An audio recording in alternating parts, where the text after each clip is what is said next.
hit the roads wherever they go, winding through Australia. With my camera in my hand, I am the overlander.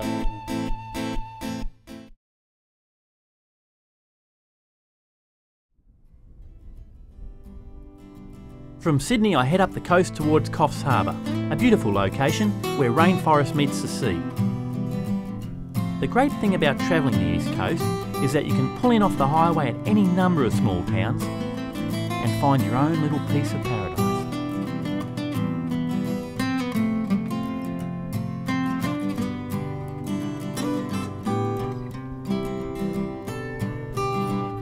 Next stop, Byron Bay, a mecca for young backpackers. Byron was originally made popular by surfers in the 60s.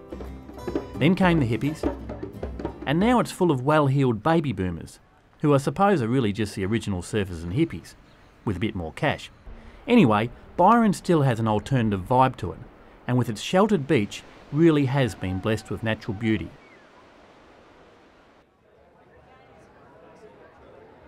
One of the things I enjoy doing in Byron Bay is going on a pub crawl.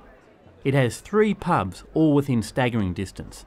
The Beach Hotel, up by the beach, the Great Northern, in the middle of town, and right next to the railway station, literally, the Railway Hotel. Alright, the names don't show much imagination, but the great thing is, most nights of the week you can catch a variety of top musicians entertaining the masses.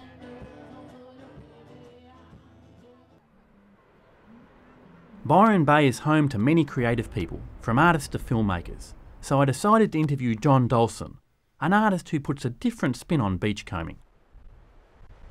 People get profoundly influenced by being in this environment, and I know that that's happened for myself in my own artwork. I was painting pictures for something like 17 years, including for the first few years while I was in Byron Bay, but I just had a very major shift in the materials that I work with when I started to discover these plastics along the beaches here, and I've since turned that into an art form. I just get excited when I see some of these plastic pieces because I just find them really interesting, and I see colours that I have never seen before, and that's a really interesting thing to discover, that what nature's doing to it, how it weathers and tarnishes the edges and bleaches and does different things like that.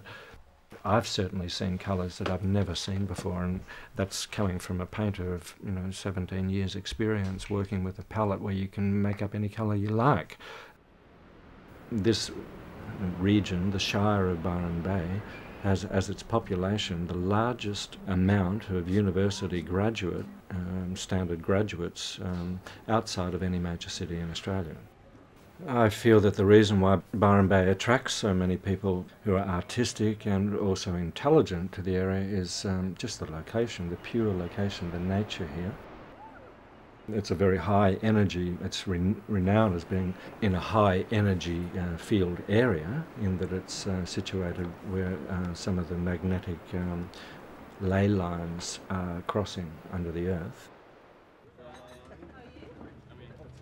I go for a coffee in the morning and I can sit at a table with people that I know who are glass blowers, who are other painters, who are writers, who are musicians, and we've got one of Australia's richest men that sits and has coffee with us every morning. This is the sort of cross-section. We've got people who are sitting at the table, they're on the dole, and there's an acceptance of all of this, and I find that that's something very special about Byron Bay.